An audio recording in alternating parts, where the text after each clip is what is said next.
நண்பர்களே, நீங்கள் ஜாதி வெறி கொண்டவங்களா? உங்களுக்கு தான் இந்த வீடியோ. பைபிள் மூலமாக சொல்ல போகிறேன். இது பைபிள் மூலமாவா?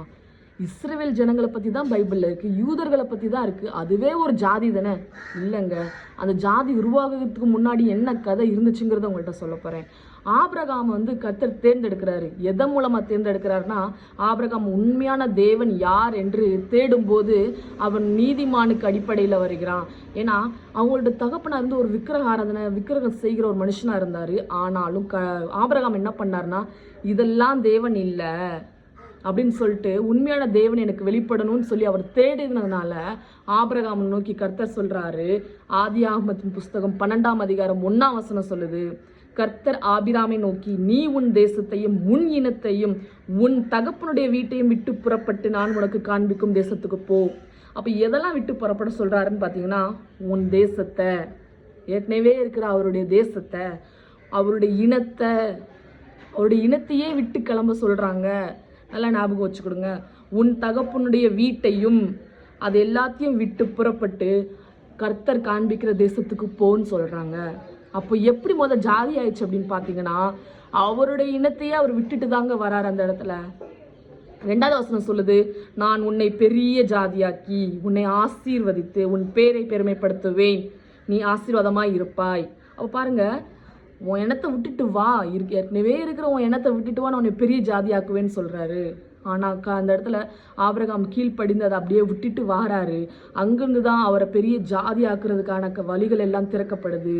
அப்போ ஒண்ணுமே இல்லாத பிரஸ்தாபம் இல்லாத அந்த மனுஷனை கூட்டு பெரிய ஜாதி ஆக்குவேன்னு சொல்லி பெரிய ஜாதியும் ஆக்கியிருக்கிறாரு. அப்போ கடவுள் ஏற்கனவே இருக்கிறவங்களை, நல்லா இருக்கிறவங்களை பெரிய ஜாதி ஆக்குவேன் அப்படி இல்லை. யார் கர்த்தருக்கு கீழ்ப்படுகிறாங்களோ, யார் நீதிமானா இருக்கிறாங்களோ, யார் கர்த்தருக்கு உண்மை உத்தமமா இருக்கிறாங்களோ, யார் கடவுளை தேடுறாங்களோ அவங்கள தான் பெரிய ஜாதியாக்குவேன்னு சொல்றாரு. சரியா? அப்போ ஆபிரகாமுக்கு ஈசாக் பிறக்கிறாங்க. அதுக்கப்புறம் யாக்கோப்புல இருந்து தான், யாக்கோப்பு தான் இஸ்ரவேல் 12 கோத்திரம் அங்கிருந்து தான் வருது. நல்லா புரியுதுங்களா? அப்போ ஜாதிங்கிறது முதலே இருந்துச்சானா இல்லை. உன்னை நான் பிரஸ்தாபப்படுத்துவேன், பேரை பிரஸ்தாபப்படுத்துவேன், ஒன்று பெரிய ஜாதியாக்க, உன்னை ஆசீர்வதிப்பேன். அப்போ கர்த்தருக்கு கீழ்ப்படிஞ்சதுனால தான் இந்த நன்மைகள். அப்போ ஜாதிங்கிற ஒன்றுனால இன்னைக்கு நீங்கள் சண்டை போட்டுக்கிட்டு இருக்கீங்களா? சற்று சிந்திச்சு பாருங்க. நண்பர்களே, கடவுள் உங்களை பெரிய ஜாதியாக்குவேன்னு சொன்னால் அது உண்மையிலே பெரிய ஜாதி. ஏன்னா ஆபிரகாம் கிறிஸ்தவர்களுக்கும் முற்பிதாவான ஒருத்தர், யூதர்கள் இஸ்ரவேலருக்கும் ஒரு முற்பிதா. அந்த இதுலேயும் முற்பிதா அங்கேருந்து தான் ஸ்டார்ட் ஆகுது அவங்களுடைய இதெல்லாம்.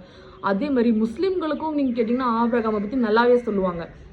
அப்போ எத்தனை ஒரு இதில் எவ்வளோ மக்களிடையே ஒரு முற்பிதாவா பெரிய ஜாதியாக இருக்கிறாரு.